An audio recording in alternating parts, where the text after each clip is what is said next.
Hello, I'm David Freeman, one of the mentors of Gen2050.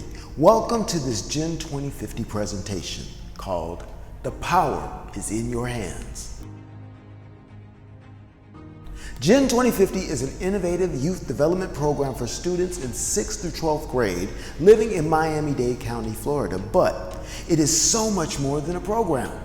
You may have noted the quote, "May you live in interesting times," and wondered why such a quote was considered a curse. While this quote may sound like a blessing or a well wish, it was always used ironically to indicate a period of chaos or disorder.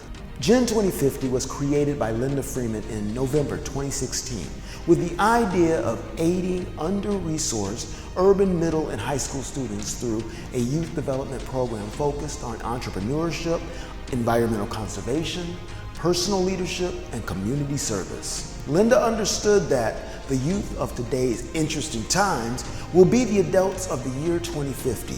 It is her desire that the under-resourced youth of today have a place at the table in 2050 when decisions must be made to determine the way forward in a rapidly changing world.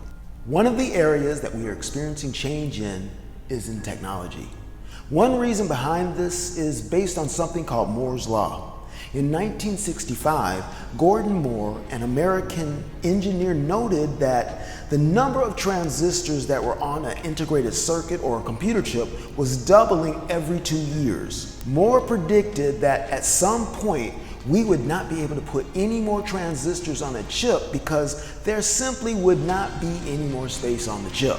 So what in the world is a transistor, and why should you even care? Transistors are simply switches that turn on and off.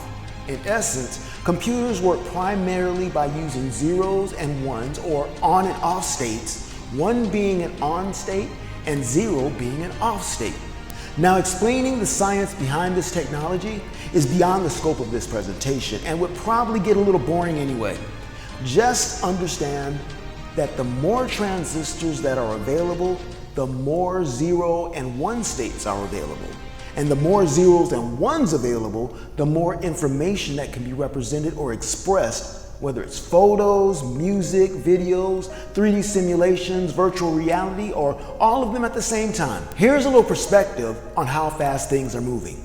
By 1975, a chip could hold 65,000 transistors, and it really did look like we would not be able to add any more transistors to a chip. In fact, it really looked like we were going to hit this ceiling on adding more transistors to a chip. But something interesting happened. Another engineer by the name of Ray Kurzweil made another prediction. This is the same Kurzweil who partnered with Stevie Wonder to make the first synthesizer musical instrument. Kurzweil figured out that if our computing power was doubling every 2 years, that based on that doubling of computing power, we would be able to figure out ways to raise the ceiling on how many transistors could be put on a chip. And Kurzweil called this observation the law of accelerating returns. Essentially, Kurzweil stated that as our computing power increases, we would receive an accelerated return on the investment into developing technology and be able to create more advanced technologies that would allow us to do even more. And the cycle would repeat, and we would continue to become more technologically advanced as a civilization. So, based on that acceleration, today we have chips that have up to 114 billion transistors on them, and we are still doubling our computing power every 2 years. In a word, change. In 1965, computers were as big as a room. Today, you can carry the same computing power that existed back then in your pocket. We're currently walking around with more computing power in our hands than the computers that it took to put a man on the moon. In fact, one of the reasons that you are able to even view this presentation is because of our ever-increasing computing power.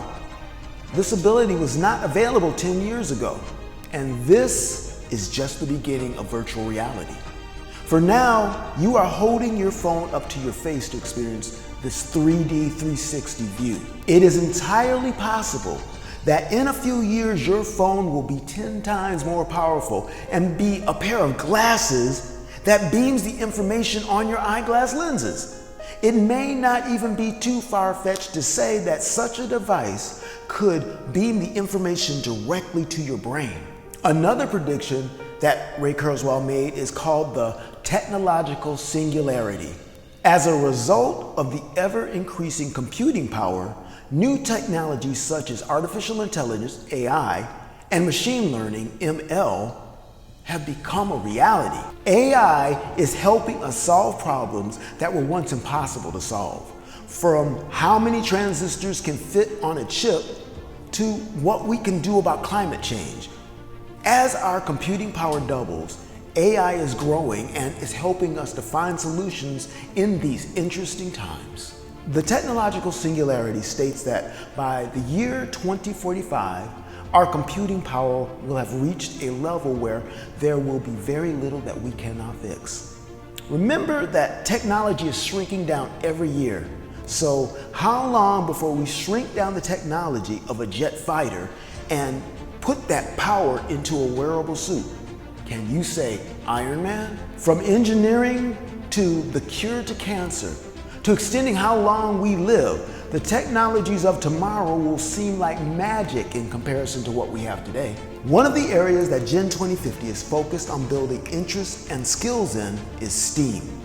Science, technology, engineering, arts and culture, and mathematics. STEAM skills are and will be essential in the coming days. Sharpening and building those skills now will allow one to take part in shaping the technologies that will emerge as a result of our technological advances. Things are changing so rapidly that the playing field is being leveled, and anyone with an idea and the will to see it through to fruition can become an innovator that starts a Google or an Uber or a Tesla right from their phone. The playing field is being leveled, but only for those who take advantage of the technology today and begin concepting and conceptualizing where it can take us. By 2050, what will you be able to do with technology and opportunities that are available to you? Will you merely be a consumer, or will you be a producer? Someone who creates technologies and products for people to use and consume. That's up to you to decide. Until then, Gen 2050 is here to inspire, position, educate, and motivate youth to take their rightful place in the coming advanced technological age. Thank you for supporting Gen 2050. This presentation is now complete. You may now exit the simulation.